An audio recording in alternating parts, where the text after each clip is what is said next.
You're listening to the Cricket Podcast.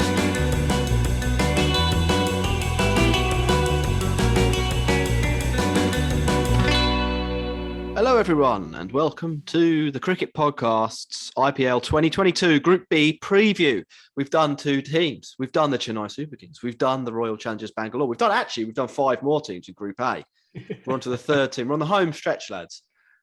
Gujarat Titans, or as we call them, the Ahmedabad boys. Yeah, we just say it a little bit nicer, don't we? We said the Ahmedabad boys.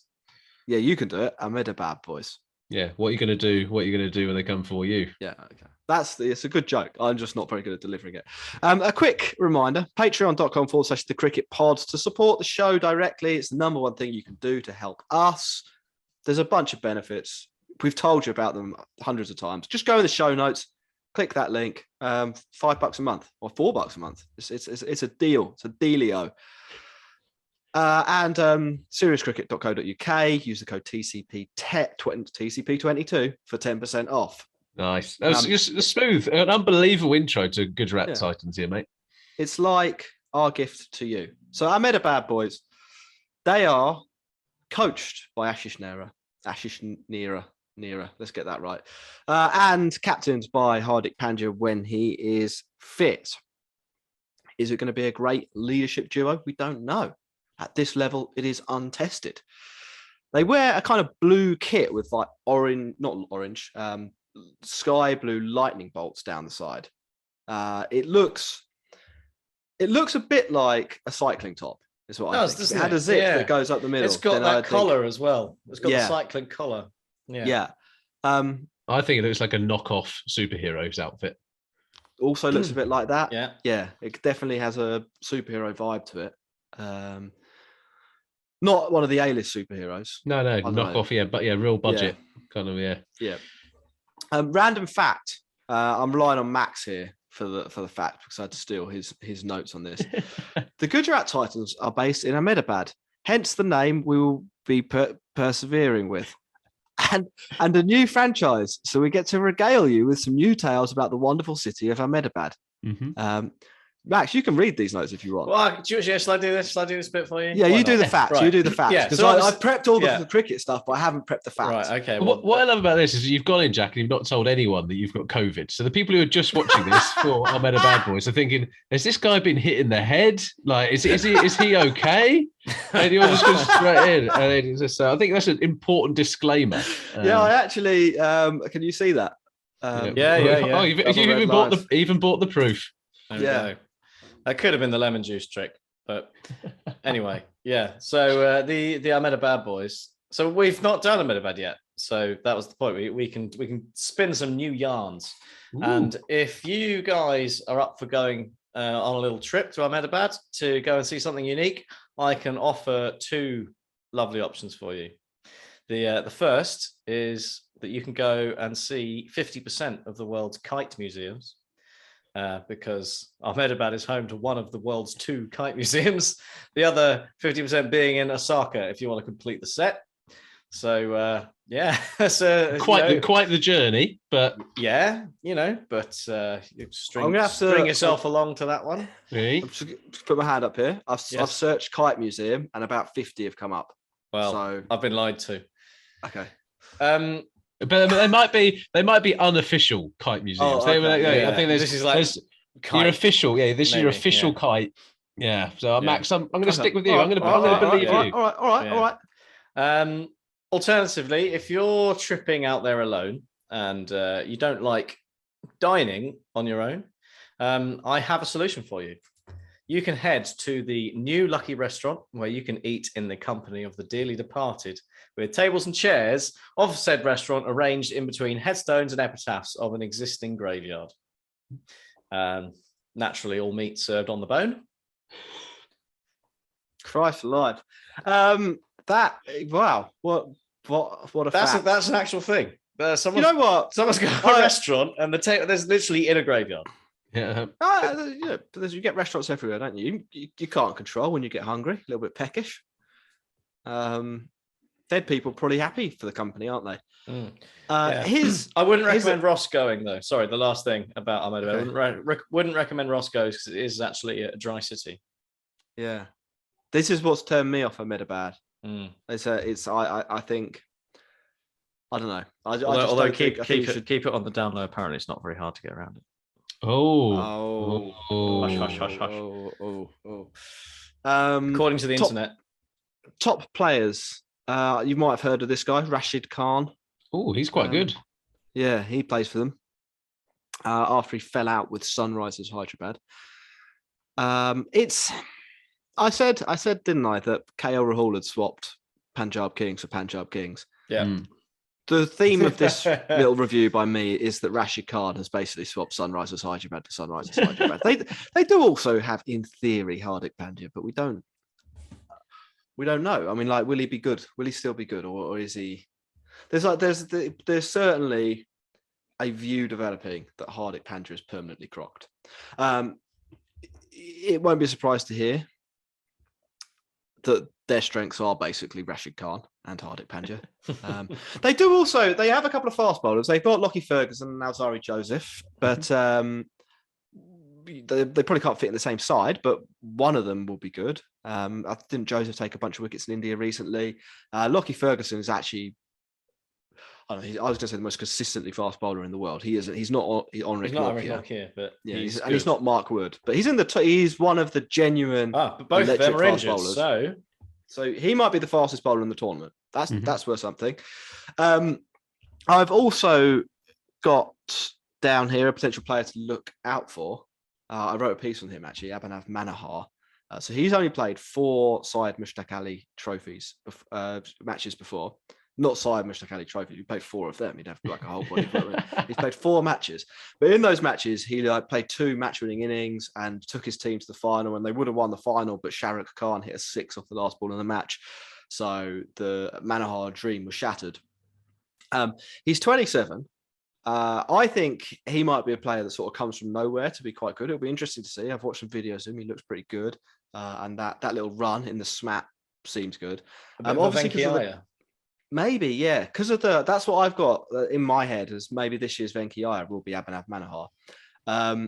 Because of COVID, obviously, the Indian domestic setup has been quite severely disrupted. Otherwise, I do think you'd have seen him play a lot more. I think he's from Karnataka, if I'm right, and that basically means he's behind people like Manish Pandey in terms of actually getting up into their big boy team. So he's had to wait a little while. But at the lower level in Karnataka, so we're going 2 levels down in Indian domestic cricket, he's been pretty good. So that's something to look out for. There's some positive things there. I think that could be a feel-good story.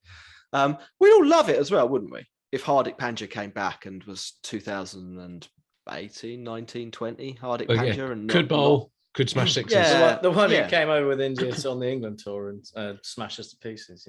Yeah, that'd be really fun, and it would be fun to see Rashid Khan playing a knockout match again, not for Sunrisers. So we playing a team where someone has to score runs off him for once.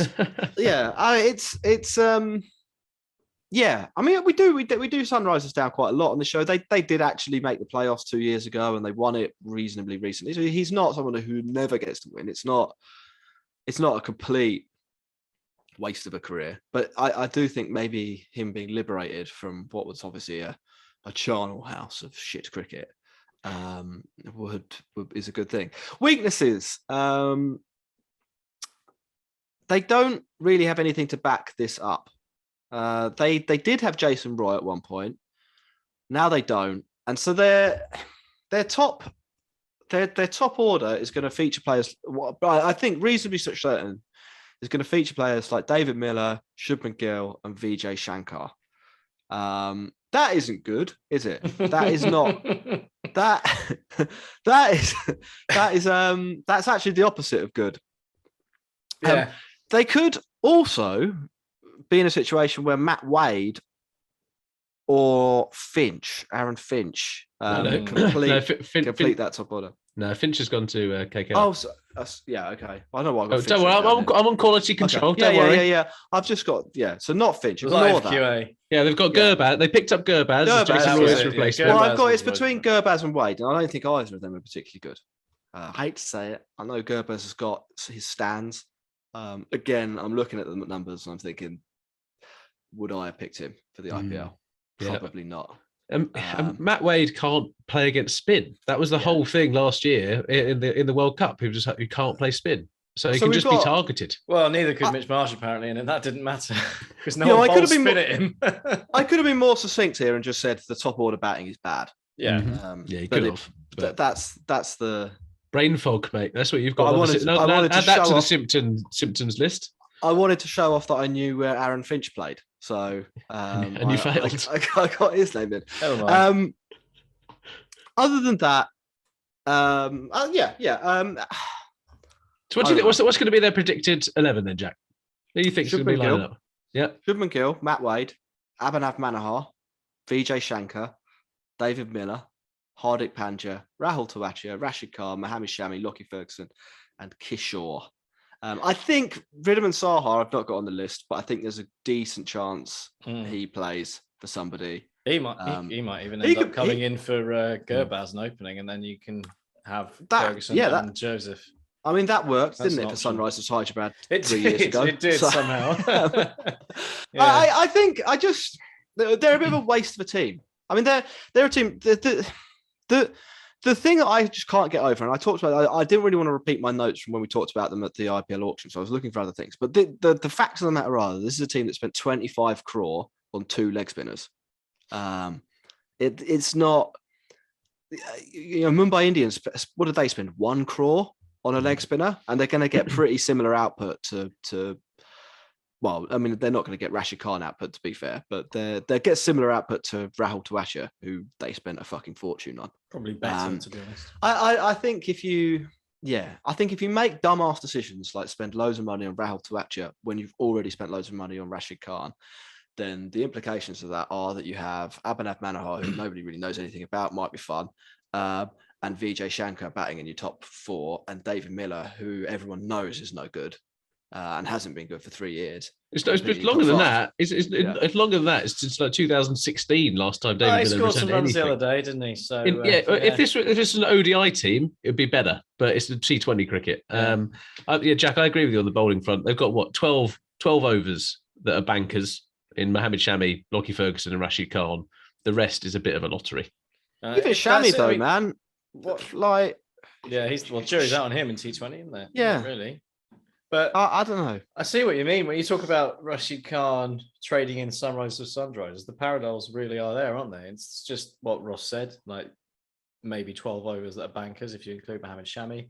That just means that all you need to do is play out Rashid Khan and attack the other 8, which even Lockie significantly easier. You've got all the money on leg spinners when Sunrise were like they got Jason Holder and Mitch Marsh. They retained both of them after bringing one in to replace the other. It was like, it's madness. A player to maybe look out for, and then I'll do things to support Sai Kishore as well. I think he's got a ridiculously low economy rate in the Syed Mushtaq Ali Trophy. Now, the standard of pitch and the variation on the surfaces you have to play at that level of cricket versus what we should see in the IPL might account for part of that. You see a few of the guys who play for Guyana, for example, in the West Indies, have ludicrously low economy rates because they're playing on terrible wickets or wickets that really give assistance to spinners. If he's like nearly as good as that, though, he might be the greatest bowler in the world. So there is that to look forward to. Why should you support them? I don't really know. I think it's kind of funny, the team they put together. Like it is ludicrous that they have got the top five that they have. It might just be funny to watch them lose. There are, on the positive side, there's Rashid Khan. He will be good. And I think Sai Kishore and Abhinav Manohar as potential breakout players, they might actually genuinely be the 2 players that sort of walk in to the IPL and are like, these guys are really good. We've never heard of them. I think, though, my prediction here, I've written relegation. I think they're worse than Sunrisers. Wow. I genuinely do. I think they are genuinely worse than the Sunrisers. Well, we shall see. You're listening to the Cricket Podcast.